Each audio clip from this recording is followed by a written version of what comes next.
dapat talaga sa panahon ngayon, ano eh, no? O kaya, pagka nagda-drive ka, kahit nagbibisikleta, nagmumotor, talagang mas maganda lagi kung may camera. Kasi, hindi mo rin masabi yung panahon ngayon eh. Diba?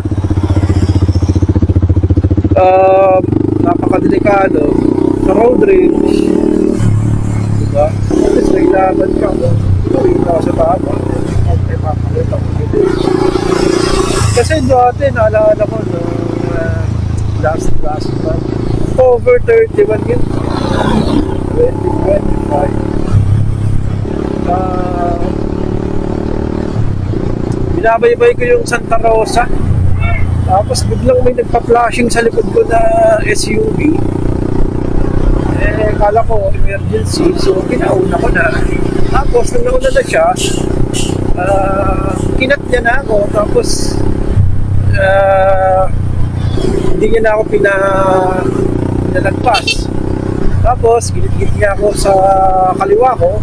Siyempre, nagpagal ako. Diba? Nagpagal ako.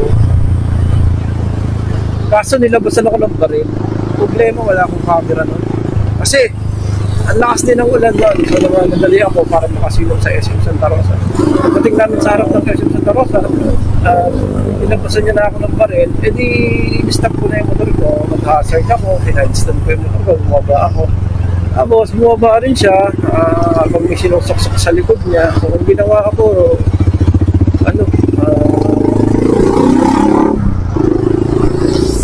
tinaas ko na lang yung dalawang kamay ko. Sabi ko, wala akong dalang na rin. Nakahit ako. Sabi ko, dawa na nalilang po ako, sir. Kasi uulan, babasa yung tablet ko, babasa yung cellphone ko. So, ayun. So, laging, ano ko lang nun, ipakalmahin siya. Kasi hirap nun, baril yun eh. Diba? Baril yun, hirap yun. Wala tayong laban doon pag sinatukan tayo. Mahirap maging kwento sa ganung paraan, diba? Kaya mas mainam talaga ako, sinusuot ko tong camera kahit hindi ako nag-vlog, hindi ako nagsasalita. Ang safety purposes lang.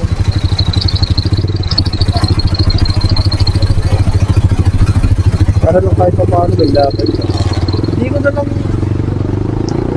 nayaan ko na lang siya. Hindi ko na inano sa mga pulis o kung saan ba yun. Kasi lalo ko na nangyari masama sa akin.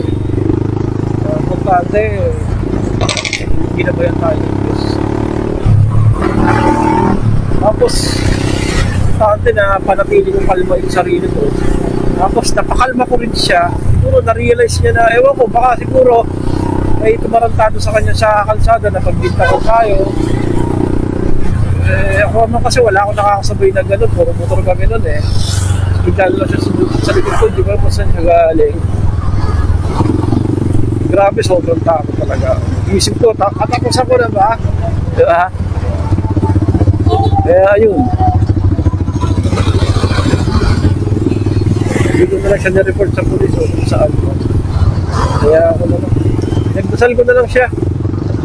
Kasi, mahirap na, di ba? Di ba rin masabi. Baka mamaya may kapag saan. Malaya tayong nakakapag-motor sa kung saan. Liliit tayo sa natin. So, ano?